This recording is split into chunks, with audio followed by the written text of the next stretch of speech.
And as world leaders gathered to remember D-Day and the thousands who died there was just as many people behind the scenes who, in their own way, made that invasion successful. One of them is a Minnesota woman whose pictures helped commanders prepare for the largest land invasion in history.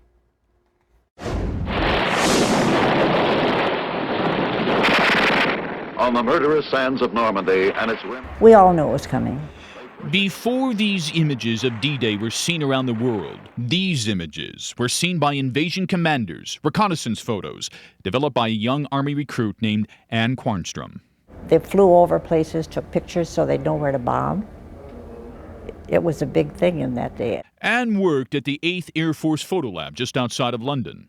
And that's our photo lab company, the biggest photo lab in the world at that time. We turned out over 25 million pictures during the war. Many of them, such as these, showed Allied commanders the elaborate defenses on Normandy's beaches. As Anne spent hours in the darkroom, commanders planned, troops trained, waiting for General Eisenhower's orders. This is the letter. On June 6, 1944, it came in an urgent letter she still keeps. Soldiers, sailors, and airmen of the Allied Expeditionary Force, you are about to embark upon the great crusade toward which we have striven these many months. I have full confidence in your courage, devotion to duty, and skill in battle. We will accept nothing but full victory. Good luck, and let us all beseech the blessing of Almighty God upon this great and noble undertaking. Dwight David Eisenhower. News of the invasion spread around the world. It landed on Minnesotans' doorsteps that very morning.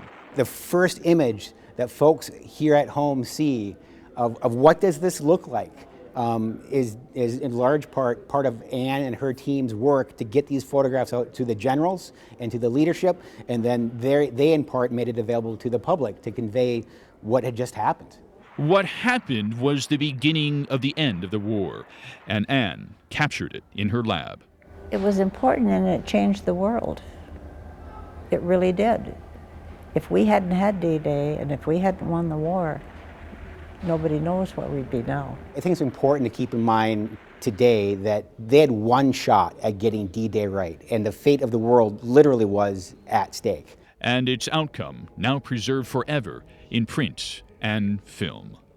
I just learned what it meant to be free and what it meant to be an American. And Anne still believes that what happened 70 years ago today was the single most important event in the war. Now, if you'd like to learn more and experience what it was like, especially for the paratroopers on D-Day, the Minnesota History Center has an immersive exhibit inside its tribute to the greatest generation up on the 3rd floor of the museum. It's a fabulous exhibit. They've got a fuselage of a C-47 aircraft in there where you can experience what it was like for those paratroopers on that very day 70 years ago.